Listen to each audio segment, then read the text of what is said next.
देख रहे हैं अब तक न्यूज चैनल। हम आह भी करते हैं तो हो जाते हैं बदनाम, वो कत्ल भी करते हैं तो चर्चा नहीं होता।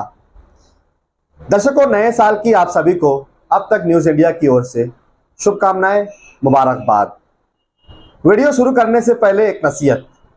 दर्शकों, मुसीबतें कितनी भी बड़ी क्यों ना हो, समस्याएं कितनी भी गंभीर क्यों ना हो, आत्महत्या, खुदकुशी इसका हल नहीं। आपकी समस्या, आपकी परेशानी सुनने के लिए हम यहाँ पर बैठे हैं। अगर आपकी समस्याएं ऐसी है कि आप किसी से कहने से बजाय आत्महत्या कर लेंगे, खुदकुशी कर लेंगे, तो एक बार अब तक न्यूज़ इंडिया से संपर्क करें। हम आपके दर्द को सुनकर कौन उसे हल करेगा उस तक पहुंचाने की कोशिश जरूर करेंगे। आइए बात करते हैं आज की खबर की तरफ।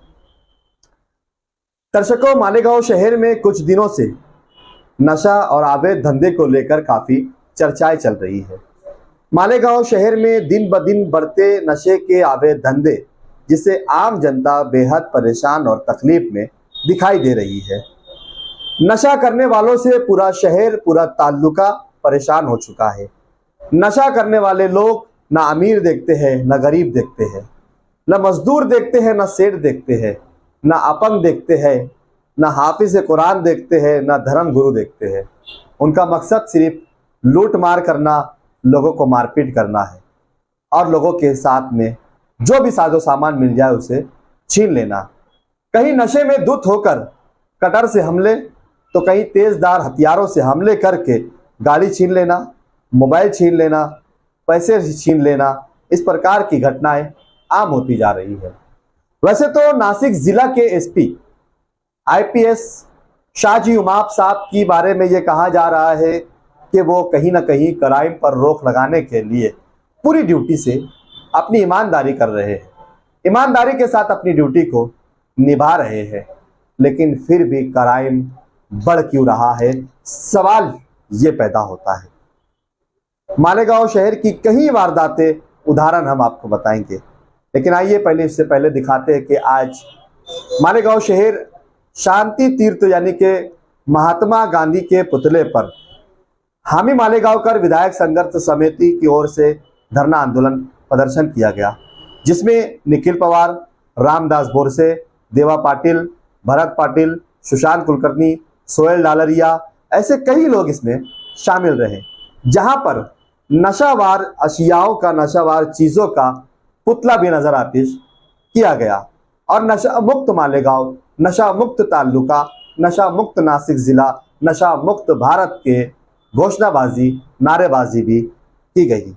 उसी प्रकार से कल रात 9 बजे मालेगांव शहर के पवारवाड़ी हद्दी में मोटरसाइकिल पर जा रहे एक हाफिज कुरान अपनी बहन को घर छोड़ने के लिए जा रहा था।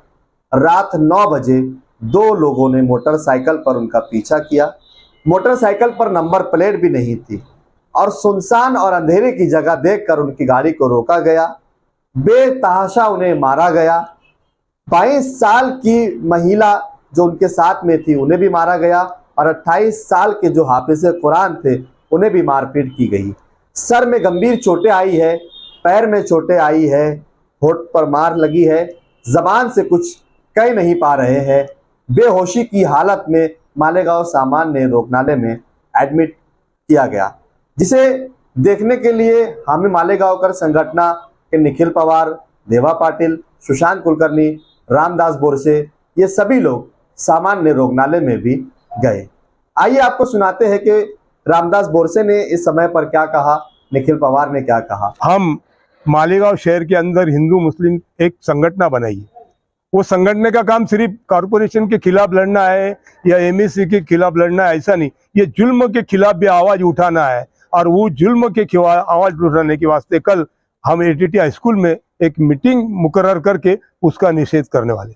मालेगांव शहर के देवी के मल्ले के एरिया के हाफिज कुरान हाफिज साहब शकील भाई, इनके ऊपर कल कुत्ता गोली खा के, नशे के पदार्थ खा के वो और उनकी सिस्टर बहन वो जा रहे थे, उनके ऊपर अटैक किया गया और उनको जबरन मारहान हुई। उसमें उनकी बात करने का, उनको मुंह को बहुत ज़बरदस्त मार लगने की वजह से उनको बात करने आ नहीं रही। ऐसा गंभीर वाकया मालेगांव शहर के अंदर हो रहा है। कल परसों मालदे में ऐसी घटना हुई, उसके पहले 60 फुटी रोड पे हुई। मालेगांव शहर के अंदर ऐसी घटनाएं बढ़ती जा रही, इसके ऊपर प्रशासन कोई कार्रवाई कर नहीं रहा। अभी रामदास काका ने जो बोला कि हम हिंदू मुस्लिम एकता संगठन के माध्यम से इसके ऊपर आवाज़ उठाएंगे, कल उसके ऊपर एक व्यापक बैठक लेके हाफिज साहब के ऊपर जो हल्ला हुआ उसके मास्टरमाइंड कौन और उनके ऊपर जो लोग नशा करके शहर की कायदा सुव्यवस्था धोखे में ला रहे, लोगों के जान के ऊपर हमला कर रहे, ऐसे लोगों पे अंकुश लाने के लिए प्रशासन से मांग करेंगे, यही हम यहाँ से कहना चाहेंगे। अब सवाल ये है दर्शकों, क्या इस प्रकार से क्राइम कब तक बढ़ते रहेंगे? क्राइम पर रोक कब लगेगी? नशे के धंधे कब बंद होंगे? अवैध धंधे करने वाले सलाखों के पीछे कब जाएंगे? क्या आम शहरियों का जीना इसी तरीके से दुश्वार होता रहेगा? क्या आम शहरी अब कहीं सफर भी नहीं कर सकता? क्या अब वो इस शहर में अनसेफ महसूस कर रहा है? क्या वो अब सुनसान गलियों से भी गुजर नहीं सकता है? क्या अगर वो रात में 12-1 बजे अपने घर जाना चाहे किसी काम की वजह से, तो क्या वो अब अपना काम खत्म करके रात में 12-1 बजे घर जाने के लिए भी उसे अब डर महसूस होने लगा है कि कहीं रास्ते में उस पर हमला ना हो जाए, कहीं रास्ते में उसका फोन ना छीन लिया जाए, कहीं रास्ते में उसे तेजधार हथियारों से हमला करके जख्मी ना कर दिया जाए, कहीं नशा करने वाले ये गुंडे मवालियों की जो टीम शहर भर में फैली हुई है, कहीं ये उससे मार पीट के उसकी गाड़ी ना छीन ले। इस प्रकार का डर और खौफ मालेगांव शहर मध्य और बाह्य में अब दिखाई दे रहा है। क्या पुलिस डिपार्टमेंट को इस पर सख्त से सख्त एक्शन लेने की जरूरत नहीं है? क्या मालेगांव शहर के जिला एसपी और मालेगांव शहर के एडिशनल एसपी को इस पे गंभीरता से सोचने की जरूरत नहीं है? जहां हम बात करते हैं कि पुलिस डिपार्टमेंट बहुत अच्छा काम कर रहा है, पुलिस डिपार्टमेंट ने कई चैलेंजों को कबूल भी करते हुए इस शहर में अमन और शांति को बरकरार रखा है, तो क्या इस शहर में फैल रहे क्राइम को रोकने में भी पुलिस डिपार्टमेंट कामयाब होगा? क्या इस शहर में बढ़ती वारदातों को रोकने में भी पुलिस डिपार्टमेंट कामयाब होगा? क्या इस शहर में बढ़ रही लूट मार को रोकने में भी मालेगांव पुलिस डिपार्टमेंट कामयाब होगा? ये एक सवाल इस शहर की जनता के मन में बसा हुआ है।